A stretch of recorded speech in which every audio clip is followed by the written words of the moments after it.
Hello, welcome to Peculiar. My name is Jake Norton, and this is the podcast where we talk about the fact that church people are weird. Reason why? It's not talking about weird in 1 Peter 2:9 when it says peculiar. It doesn't mean peculiar in our modern sense of the word. It means special, chosen by God, set apart for a purpose. But living separate and set apart for a purpose makes you weird in our modern context because you're not like everyone else. And we're living like someone who lived 2,000 years ago, and he wasn't even like the people of his day. Of course, I'm talking about Jesus. We have been going through Jesus' most famous sermon of his day, known as the Sermon on the Mount. It is found in the book of St. Matthew, Gospel of Matthew, depending on your translation. It may be called different things. So, how is it? And if you are wondering how that sermon went in its day and age, well, you can check it out in those chapters, Matthew 5, 6, and 7. And listen to our previous episodes where we have broke it down and talked about some of its meaning, deeper elements, what have you, over the course of the past few weeks. But today, when we last left the Sermon on the Mount, we had just talked about Jesus saying, "Your righteousness must exceed the righteousness of the scribes and Pharisees," the most pious, self-righteous people of the day. And they were not just self-righteous, they genuinely did try to do the righteous things. They tried to live the letter of the law to its absolute highest standard, to the point of giving based on even the stuff in their little herb gardens, making sure that it was to the T exactly as the standard said to be, which is complicated. So how is our standards ever supposed to live up to that if we have to exceed the righteousness of the most righteous people? That's their thinking in this moment. Jesus is about to clarify exactly what he means. And it doesn't make it any easier, by the way. Does not simplify things. Does not make it any easier. Let's just pick up and hear what Jesus has to say. We're not going to cover all of this today, most likely, unless I'm able to just cover this a lot quicker than I think I'm going to be able to. But we're going to try and tackle this about a section at a time and see what happens.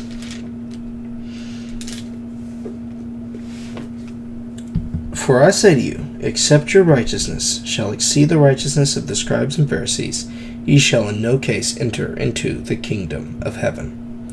That's Matthew chapter 5, verse number 20. Picking up with verse 21. "Ye have heard it said by them of old time, thou shalt not kill." Good standard. Pretty much every country in the world makes killing illegal. Well, sort of. Self-defense is a thing. And, here's a can of worms. Abortion is a thing. And, what if they had wronged someone else? And what if they've broken some religious standard? Or what if? There's a lot of caveats and stuff like that. You can find a lot of people who say, oh, he was justified because of this or this. But as a general rule, most people think killing is wrong. Wait, Jesus just said we have to raise our standards. So what's he gonna say? Let's find out. Ye have heard it said by them of old time, Thou shalt not kill.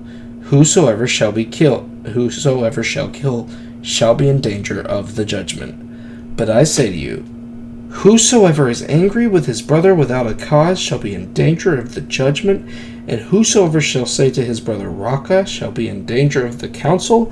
Whosoever shall say, Thou fool, shall be in danger of hell fire. Therefore, if thou bring thy gift to the altar, and then remember that thy brother has aught against thee, leave there your gift before the altar, go your way, first be reconciled to your brother, and then come and offer your gift. Agree with your adversary quickly, while you are in the way with him, lest at any time the adversary deliver thee to the judge, and the judge deliver thee to the officer, and thou be cast into prison. Verily I say to thee, thou shalt by no means come out thence until you have paid the uttermost farthing. So there's the first tackle on the block. Don't kill. By the way, God's definition in God's eyes, what is killing? He said, if you've already thought it through to the point where you wish you could do it, if it's deep within your heart that I hate this guy's guts, if you're angry without a cause, most of the time if you're angry without a cause, the real reason why is because you hate somebody's guts. If you're angry without a cause, being racist fits in there. If you're angry without a cause, knowing what someone's family did in the past could cause that. Angry without a cause is kind of a strange statement, because now there's the thing where people have transference of anger. They're angry because this person reminds them of someone else that they've not forgiven. Angry without a cause. All of these things, angry, holds the same status. Unmerited anger holds the same status in the eyes of God as murder, which we all agreed just moments ago is a sin. And whosoever does this is in danger of judgment. And by judgment, we don't mean here and now. We mean God's judgment. There's another spot in the Bible, he says, don't be afraid of people on this planet who can... Don't be afraid of the people on this planet and what they can judge you.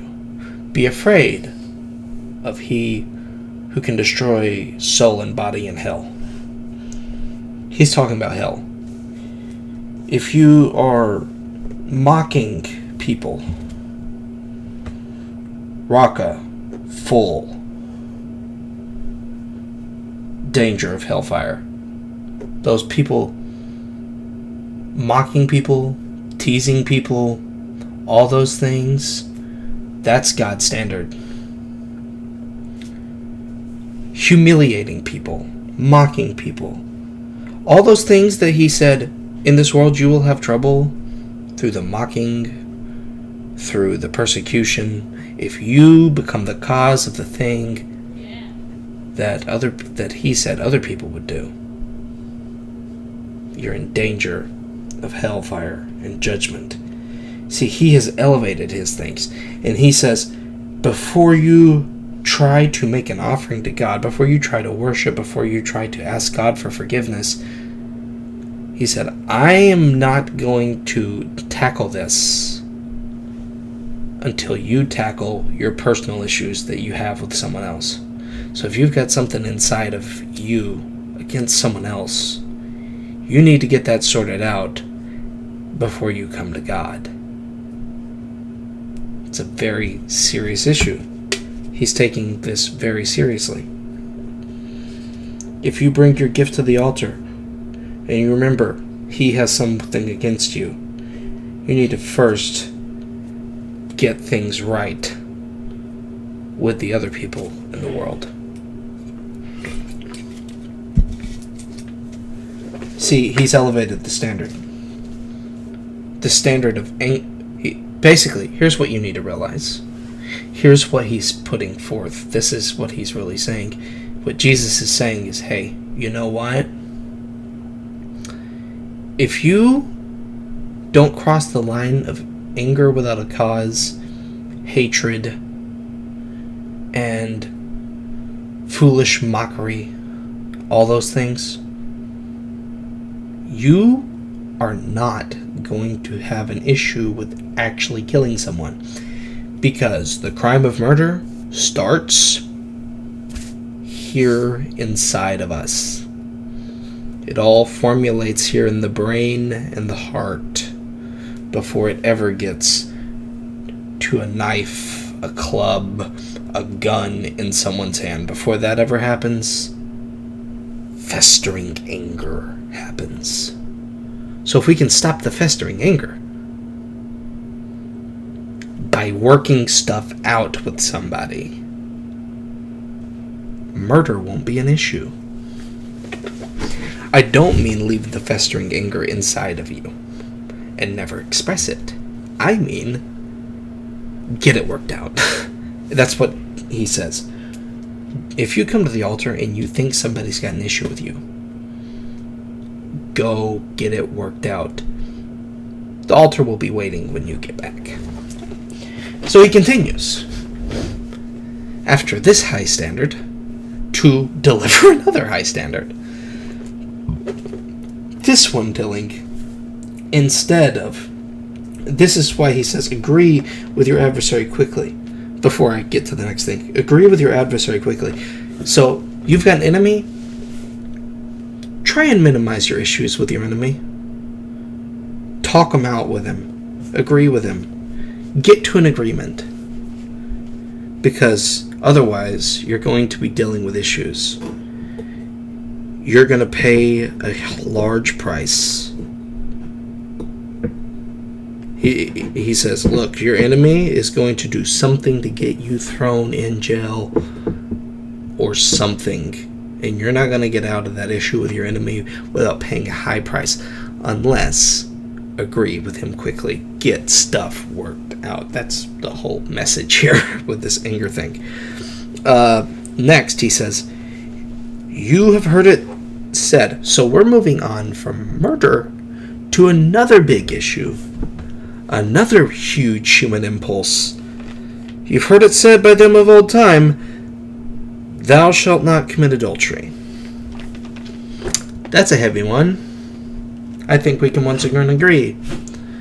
At least based on all the Facebook memes and stuff that I've seen, people don't like cheaters.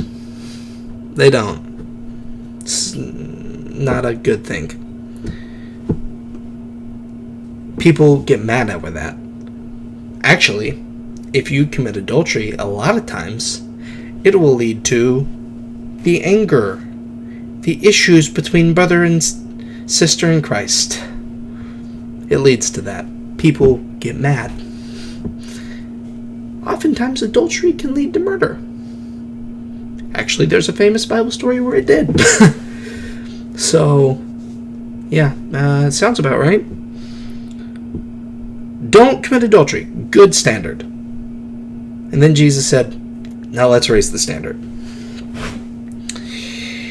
But I say to you, whosoever looks on a woman to lust after her, and by the way, this is not gender specific, it's just Jesus is using on a woman as an example. Whosoever looks on a woman to lust after her has already committed adultery with her in his heart. If thy right eye offend thee, pluck it out, and cast it from thee.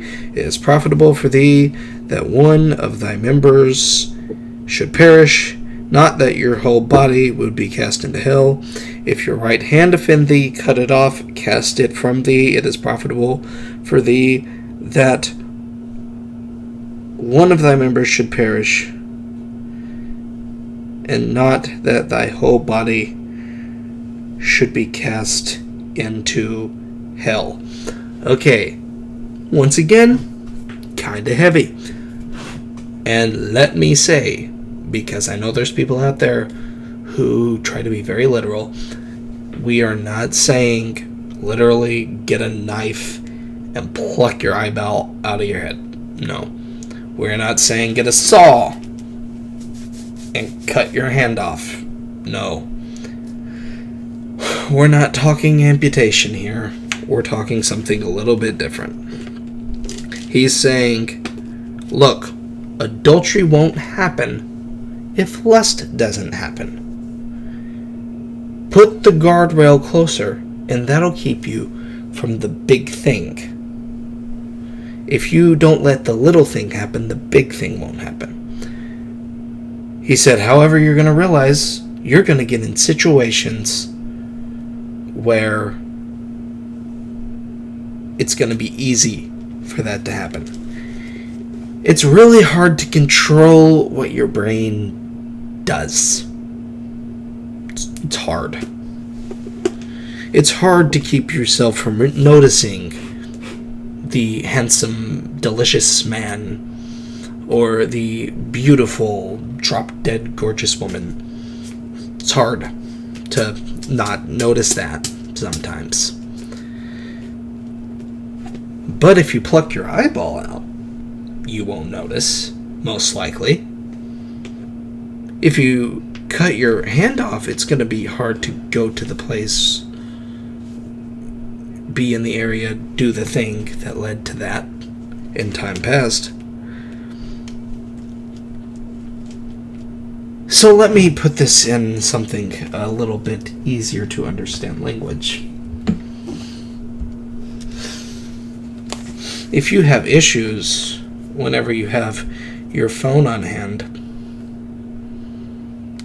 going to the Instagrams, or let's make it a little more outright and clear here, the Pornhubs, or whatever your thing of choice might be for the lusting to happen, cut it off. Remove the thing that causes the access.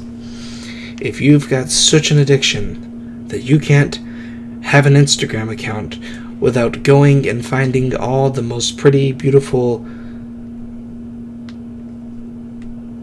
issue-causing people, if you can't seem to follow the fitness pages without lusting after them, don't follow the fitness pages. Don't follow the models. Don't follow those things. Don't search them out. Don't troll those hashtags that lead to there. Cut it off. Delete the Instagram account. Don't. If you just can't seem to get on the internet without clicking on the porn site. I know people personally who have said they removed their internet browser from their phone so that they couldn't do it. If they want to Google something, they've got to go to something that someone has, or someone else will see their search history and they are kept accountable. Cut it off. Whatever, he said, it is more important for you that you make it to heaven than it is for you to have a fully functional iPhone or Android or whatever social life you think you're supposed to have. It is more important for you to make it to heaven than to have a thriving social media account. It's more important. And accountability is great. It's wonderful. And it's necessary. All these things are incredibly important. because it's more important to make it to heaven than it is to be unhindered in anything you want to do. Cut off the lust, however you can do it. It is more important to make it to heaven, to not go to hell, than it is to have a perfectly, fully functioning social life. Cut off the places that you go, whether digitally or physically. If you know I can't go to that restaurant without staring at people, I can't go to such place, such thing, such etc. And by the way, just so you don't, you realize, by the way, whosoever looks on a woman to lust after her has already committed adultery in his heart. The standard also applies if neither of you are married, because God also said, flee fornication, which means any sexual act outside of marriage. I think the rule still applies. If you are a single individual and you are looking at pornography or whatever else to lust after them, that's a sin too. He's raising the standard. He expands on this by saying, it has been said, whosoever shall put away his wife, let him give her a writing of divorcement. But I say to you, that whosoever shall put away his wife, saving for the cause of fornication, causeth her to commit adultery, and whosoever shall marry her that is divorced, committeth adultery. That's a heavy one, y'all. Them two verses right there, that's big. Oh, it's okay. They're divorced now. We can be together.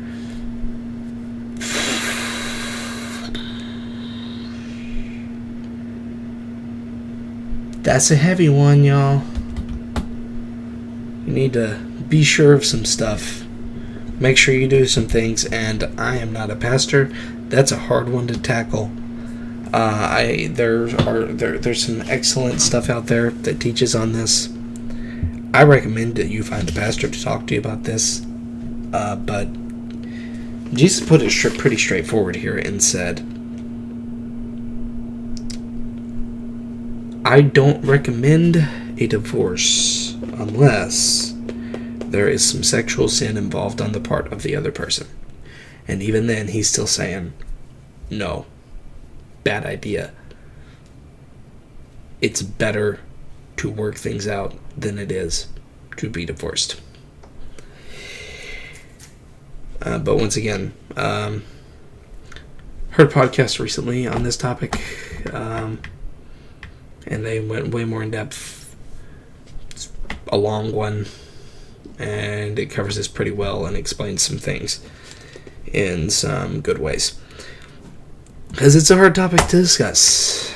And there's some people who's definitely dealt with some stuff on this that are a lot smarter than me. I'm not an expert, but I'm just saying, this is what Jesus said. He said, the vow you made before God is cheated on when you cheat on that vow. When you break something that God meant to be permanent. That is adultery in the eyes of God. Alright, I think we got time for breaking down one more thing here. And Jesus has a couple more of these standard raisings he's going to do. So probably next week I will be covering the rest of them. But I think I have time to cover one more standard raising that Jesus did. Ye have heard it's been said by them of old time, thou shalt not forswear thyself, but shall perform unto the Lord thine oaths. But I say, swear not at all, neither by heaven, for it is God's throne, neither by the earth, for it is his footstool, neither by Jerusalem, for it is the city of the great king. Neither shalt thou swear by thy head, because thou canst not make one hair white or black. But let your communication be yea, yea, nay, nay. For whatsoever is more than these cometh of evil. Okay.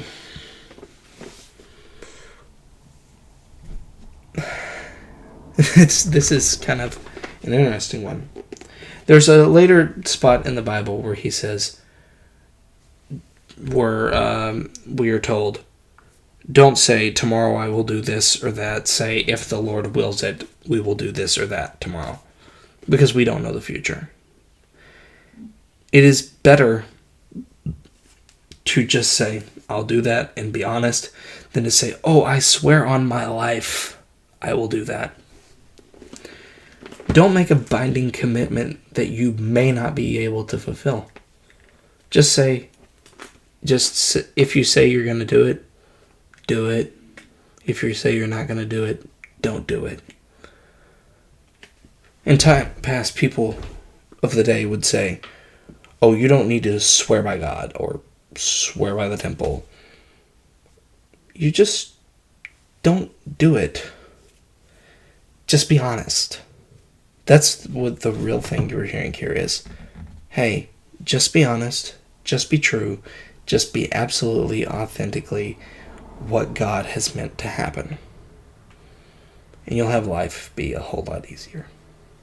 Just be straightforward and honest. And then you won't have to worry about what happens if you break a vow that you made using the name of God. Okay, so yeah, that's kind of straightforward and kind of just straight put out there. There are a couple more of these, but I'm needing to get off of here. I'm needing to stop this recording and move on. Next week we're going to finish up Jesus' standard raising and maybe even include a little bit more than that. But thank you all for listening. It's been good. It's been great. And I'm really enjoying this. So, see you guys again next week. Goodbye.